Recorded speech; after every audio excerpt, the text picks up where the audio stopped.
ஸ்டாட்டிஸ்டிக்ஸோட new question paper தான் பார்க்குறோம். இது வந்து லாஸ்ட் இயர் நவம்பர் 2023ல கேட்ட கொஷின் பேப்பர். இது நியூ ரெகுலேஷன்ல உள்ள கொஷின் பேப்பர்.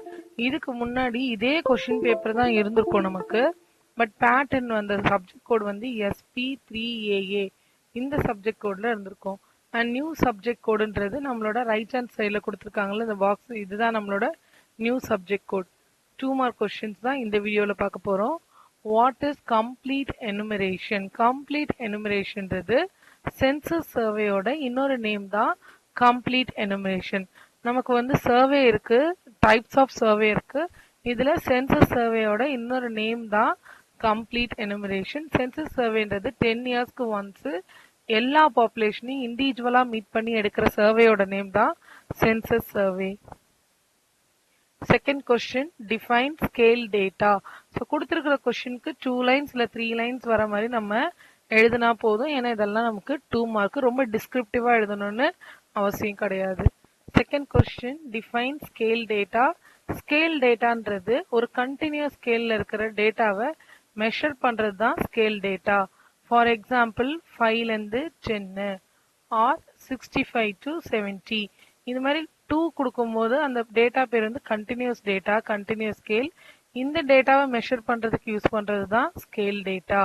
ஸோ இதோட டிஃபரன்ஸ் பிட்வீன் த வேல்யூஸ் வந்து மீனிங்ஃபுல்லா இருக்கும். இந்த டேட்டாவை எப்படி நம்ம ஸ்ப்ளிட் பண்ணலாம்னா இன்டர்வல் டேட்டா, ரேஷியோ டேட்டா அப்படின்னு அதோட கேரக்டரை பேஸ் பண்ணி நம்ம ஸ்ப்ளிட் பண்ணிக்க முடியும். Next, how to draw less than and more than Ogilvy curve. Ogilvy curve வரையறதுக்கான மெத்தட் தான் கேட்குறாங்க. அதனால நம்ம அதோட ஸ்டெப்ஸை ஃபாலோ பண்ணி எழுதிக்கலாம். நம்ம எக்ஸ் அண்ட் ஒய்னு 2 ஆக்சிஸ் எடுத்துப்போம். கியூமுலேட்டிவ் ஃப்ரீக்வன்சியை வந்து ஒய் ஆக்சிஸ்லையும் கிளாஸ் லிமிட்டை வந்து நம்ம எக்ஸ் ஆக்சிஸ்லையும் எடுத்துப்போம். இப்போ கியூமுலேட்டிவ் ஃப்ரீக்வன்சிக்கு ஒவ்வொன்றா பாயிண்ட் மார்க் பண்ணிட்டு கர்வ் மாதிரி வரும். ஸோ நமக்கு இந்த Ogilvy curve மோஸ்ட்லி இப்படி இருக்குன்னா இப்படி இருக்கும் நம்மளோட கர்வ். ஸோ இதுதான் Ogilvy curve. எப்படி வரையணுன்றதா கேட்டிருக்காங்க. அதுக்கு 4 ஸ்டெப்பு. ஹிஸ்டோகிராம். ஹிஸ்டோகிராம்னா என்ன? ஹிஸ்டோகிராம்ன்றது ஒரு graph. It is use to represent the frequency distribution of data point of one variable. ஹிஸ்டோகிராம்ன்றது நம்மளோட பார் டயக்ராம் மாதிரி தான் இருக்கும். பட் பார் டயக்ராம்ல என்ன பண்ணியிருப்போம், நம்ம ஈக்குவல் ஸ்பேஸ் விட்டுருப்போம். இங்க வந்து ஸ்பேஸ் விடாம நம்ம வரைஞ்சிருப்போம். இதுதான் ஹிஸ்டோகிராம். ஒவ்வொன்றும் ஒவ்வொரு டேட்டாவை தான் சொல்லுவோம். இந்த ஒரு பாரும் ஒரு டேட்டா, அதான் ஒன் வேரியபிள்ன்றது தான் இங்க இதோட மீனிங். ஸோ ஒரு டேட்டானா ஃபார் எக்ஸாம்பிள் இது 2023க்கான டேட்டா, இது 2024க்கான டேட்டா. ஸோ ஒவ்வொரு பாரும் ஒரு டேட்டாவை டினோட் பண்ணும். நெக்ஸ்ட், அரித்மெட்டிக் மீன். அரித்மெட்டிக் மீனை வந்து நம்ம வேற மீனும் அட்ரஸ் பண்ணலாம், ஆவரேஜ்னும் சொல்லலாம். இது மூணுமே சேம் தான். It is defined as sum of all observations divided by total number of observations. இதான் இதோட ஃபார்முலா. அதை தான் வந்து definition. Right median formula.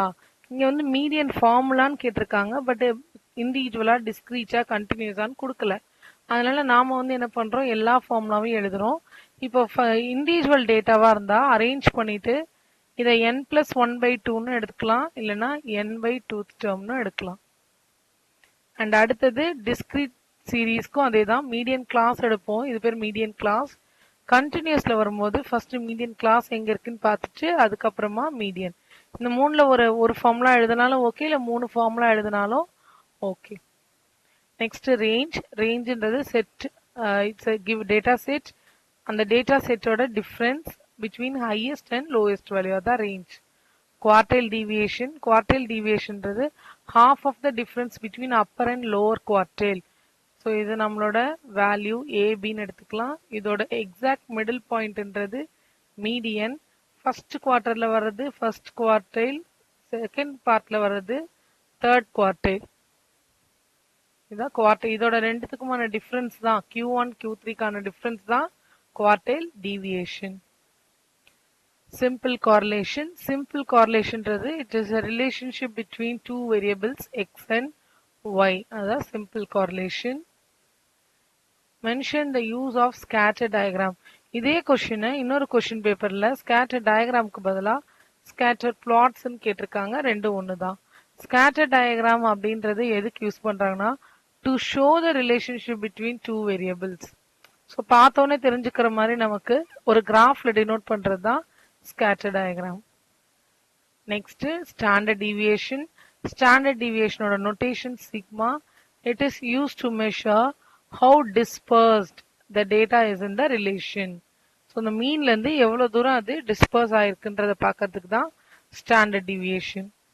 Last one Spearman rank correlation. Spearman rank கார்லேஷன்றது ஒன் ஆஃப் தி கார்லேஷன். கார்லேஷன்ல நமக்கு ரெண்டு இருக்கு, ஒன்று பியர்சன், இன்னொன்று ஸ்பியர்மேன். ஸ்பியர்மேன்ன்ற ஒரு ரேங்க் கார்லேஷன்.